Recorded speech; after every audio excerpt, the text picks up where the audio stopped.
Mrs. Carter, this court finds you guilty of embezzling $487,650 from Hearts of Hope, the charity you co-founded with your husband. The gavel hit like a gunshot. I didn't turn. I didn't need to. Behind me, Cartier cufflinks clicked, Macallan on his breath, and that smile, the same one he used when his first wife voluntarily signed over their beach house. The bailiff shoved a motion into my hand. Liquidate marital assets. 5 p.m. Friday, 40 years, gone with a subpoena and a lipstick stain that wasn't mine. But Tom forgot two things. Our bylaws require dual signatures for any withdrawal. And I don't forget. Not names, not dates, not numbers. I reached beneath my scarf. Click. I do, Your Honor. And the court may refer to Exhibits A through Z. He lit the fire. I brought the wind. I met Tom Carter in the fall of 1976 at a church fundraiser in the Fellowship Hall. I was pouring cider into styrofoam cups. He was handing out business cards like gospel tracts. He was smooth, practiced. My sister called him a lawyer with preacher's charm, but I was 26 and tired of being told I was too smart for my own good. Tom asked how my second graders were doing, and he actually listened. We married in 79, bought the White House with the green shutters. He started his firm. I taught school. We planted roses in the front yard and hope in the back. It was an ordinary life until retirement. That's when we started Hearts of Hope. It began in our church basement, canned food drives, winter coats for shut-ins. We ran errands. We organized pharmacy pickups. Tom called it our legacy, and for a while, it felt like one. We received our first $25,000 grant the same week I turned 60. I cried at the kitchen table, holding the letter in my hand like it was from heaven. People in town started calling us the Carters of Hope, and I believed it all, even when the numbers stopped adding up, even when I saw the same $4,200 catering invoice twice, even when I found that perfume receipt in his glove box. But I told myself he was tired, that I was imagining things. I talked myself out of what I knew in my gut, until one night he said, "Let me take the books off your plate, Maggie. You've done enough." And like a fool, I let him. 4 months later, I was indicted. And Tom, he was already smiling for the cameras. But he didn't know. I kept everything. And one of those documents was going to burn it all down. The letter arrived on a Tuesday. No return address, just my name, typed. And the courthouse seal, faint but unmistakable. Tom had filed a civil suit against me. The accusations were precise, surgical, improper disbursement of charitable funds, breach of fiduciary duty, intentional misuse of nonprofit resources. And just like that, I was no longer a co-founder. I was the defendant. By Friday, the bank had frozen our operating accounts. The board removed my name from all public records. My access to the email system, gone. No one called to ask my side, not even Barbara, our fundraising chair, who once cried on my porch after her husband's stroke.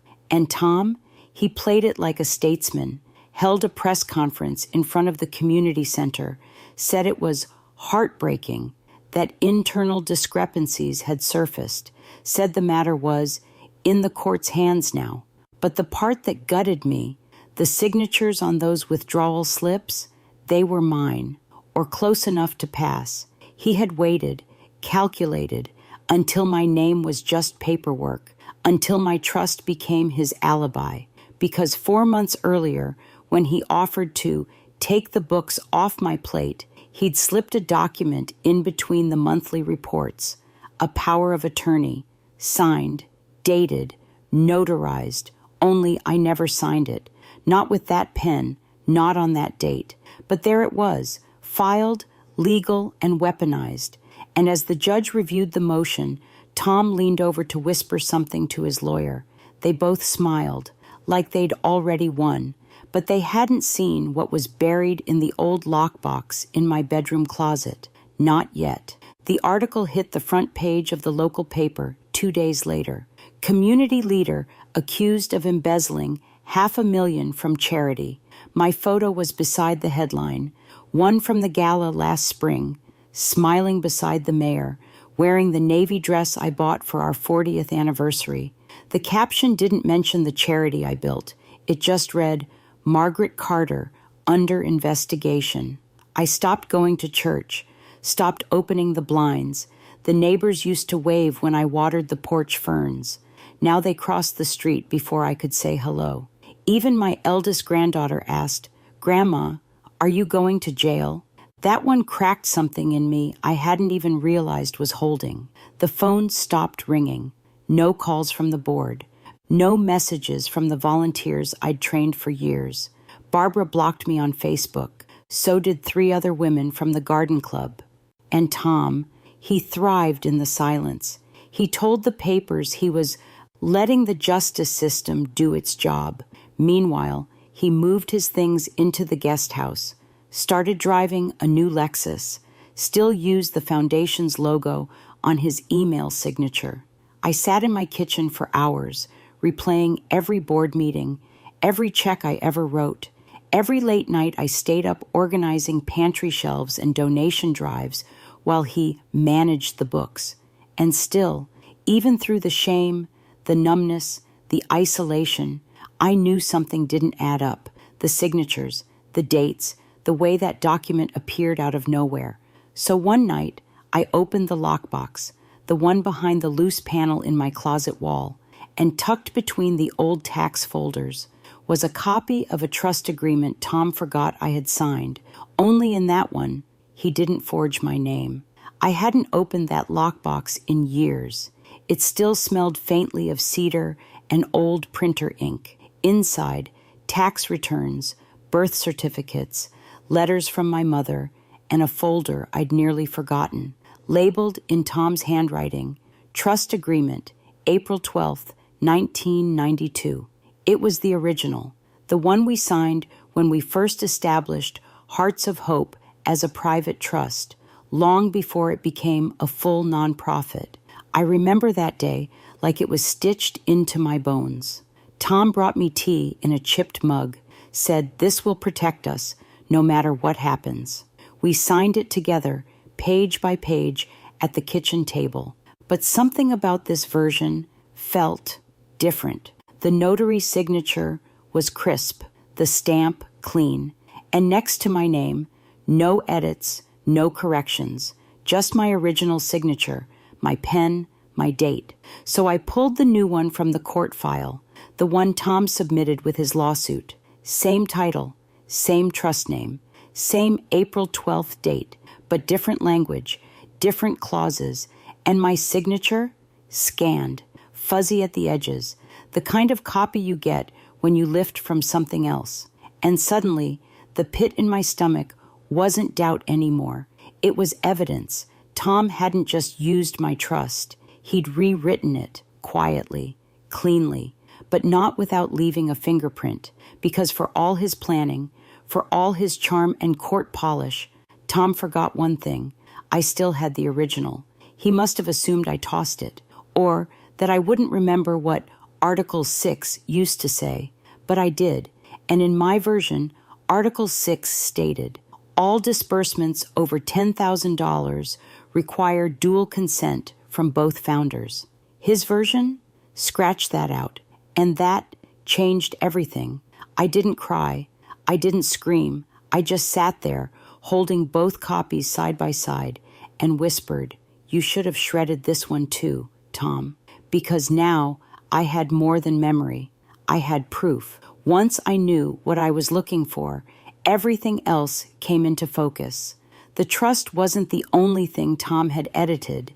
I started pulling old board meeting minutes, back when I still took notes by hand. I had a whole drawer of yellow legal pads, all dated, all dog-eared, all mine. And buried in those pages were things Tom never expected anyone to remember, like the night we voted to approve the expansion budget. He swore it had been unanimous. But my notes said otherwise. Barbara and Linda raised objections about the projected catering costs. Catering that, months later, would be billed twice, to the same address in Tom's handwriting. I found printouts of donor receipts he said we never received. I'd filed them in an accordion folder behind the pantry, next to the tax returns and old church bulletins. I reinstalled our old home printer just to scan everything cleanly. Nothing fancy, just black ink on white paper, but the truth doesn't need color to sting. Then came the voicemail, not to me, but to our old landline, the one we kept plugged in for emergencies. Tom must have thought I never checked it. Tell Maggie the check's on the way, and tell Tom thanks for dinner. Never thought I'd see the day you two worked out of separate accounts. I didn't recognize the voice, but I recognized the implication. He was moving money, quietly, sloppily, but not invisibly. And finally, there was the recording. 6 weeks before the lawsuit, Tom had dinner with a former law partner. I hadn't planned to record him, but the digital voice recorder was still in my purse from the last board meeting. I must have hid it by accident, and when I played it back, he laughed. She'll never catch on. She still thinks Article 6 says what it used to.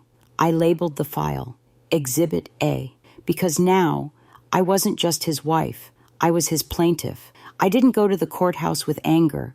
I went with a manila folder. Inside, the original trust agreement, dated and signed, my board meeting notes, the duplicated catering invoices, the audio recording, and one sheet of paper, unsigned, where Tom had drafted a version of the new trust with a different name on the header, Lisa.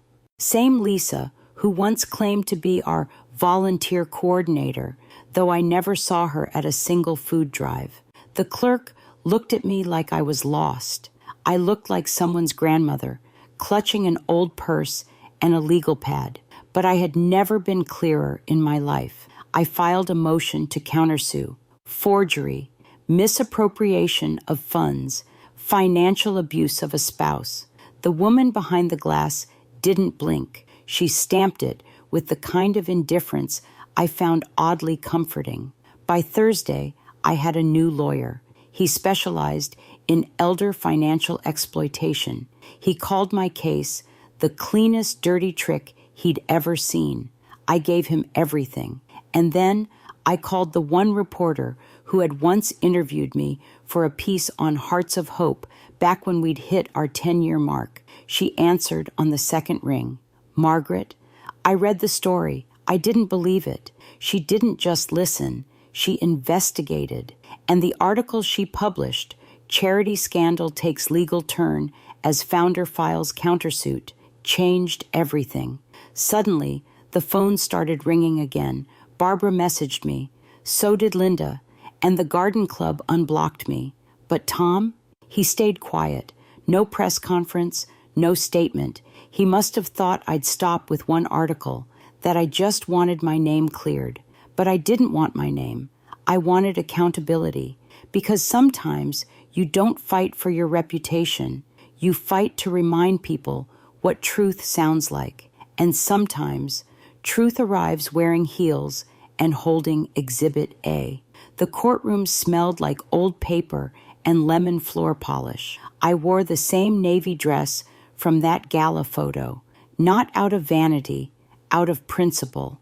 If they were going to hold it against me, I might as well show them what survival looks like. Tom sat across the aisle, perfect tie, fresh haircut. He brought Lisa, of course, introduced as a consultant. The judge called us to order. Tom's attorney went first. He was slick, calm, said I was confused, that I'd misunderstood the documents, that I had a pattern of emotional instability due to age-related cognitive decline. I didn't flinch, because then my lawyer stood, and he handed over the original trust, then the forged one, then the scanned signatures, then the recorded audio. Then he said, Your Honor, we intend to prove not only forgery, but a calculated attempt to defraud and discredit a long-serving public figure for personal gain. Tom shifted. Lisa went pale. Then came the medical expert. Not mine, Tom's, subpoenaed. He'd once evaluated me during a routine health screening, and he said clearly, cognitively, Mrs. Carter is sharper than most 40-year-olds I treat. If anything, I'd trust her judgment over mine. You could hear a pen drop, but it wasn't over yet, because then we brought in the foundation's accountant, the new one. She'd been hired after Tom froze me out. She testified, on record, that she found duplicate vendor payments, withdrawals lacking documentation, and a shell account created under a name that matched Lisa's maiden name. That was the moment.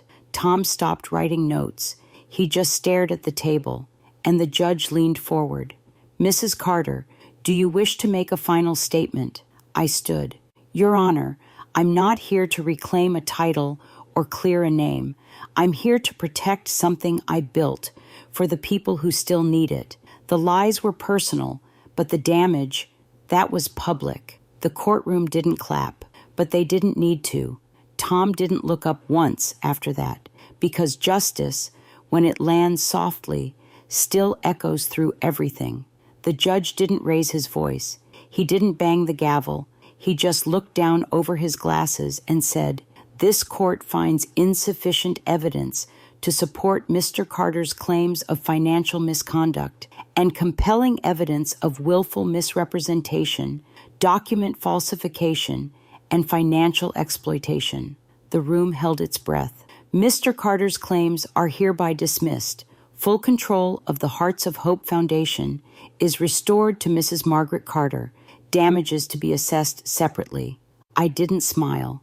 I didn't cry. I just exhaled.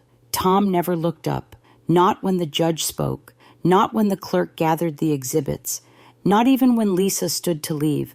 Without him, my lawyer leaned in and whispered, "They'll write about this one." But I wasn't thinking about headlines. I was thinking about the pantry shelves, the handwritten thank you notes from widows, the blankets we'd packed for seniors in the snow. Justice hadn't shouted. It had whispered, and still everyone heard it, because winning the case wasn't the real victory. The real victory was what came next. The first thing I did after the ruling wasn't call the press. It wasn't a victory dinner or a speech. It was unlocking the pantry at Hearts of Hope.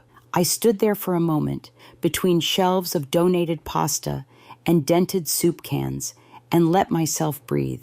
No headlines, no cameras, just purpose. We reopened the doors the next Monday. Barbara showed up with a tray of banana bread. Linda brought a stack of handwritten cards from her Sunday school class. "We believe you, Miss Maggie." Volunteers trickled back like birds in spring, and slowly so did the town. Some apologized, most didn't, but I didn't need that, because the truth doesn't demand applause. It just asks for a place to stand. I hired a new director, younger, sharper, maybe even wiser than I ever was. I still fold blankets on Thursdays. I still answer the phone when the church calls. But now, I also keep a copy of the original trust agreement framed in my office, not to gloat, to remember. That trust is delicate, but when broken, it reveals who stands quietly and who walks away. And if someone ever tries to rewrite your story, make sure you kept the first draft. Sometimes I still wake up reaching for the wrong side of the bed, not because I miss him, but because muscle memory takes longer to unlearn than heartbreak. The pantry's full. The mortgage? Paid off. But trust? That one still takes work. So if you've been called crazy, emotional, unstable, don't let it silence you. Let it sharpen you. And if they try to write you out of your own life, make sure your next chapter leaves ink stains they can't erase. I told my story because someone out there is still in the middle of theirs. And maybe today you just needed to hear, you're not alone, you're not weak, and you're not done. If this resonated, share it. If it reminded you of someone, send it to them. And if you've got your own chapter to tell, you know where to find the mic. Don't go quiet. Go clear.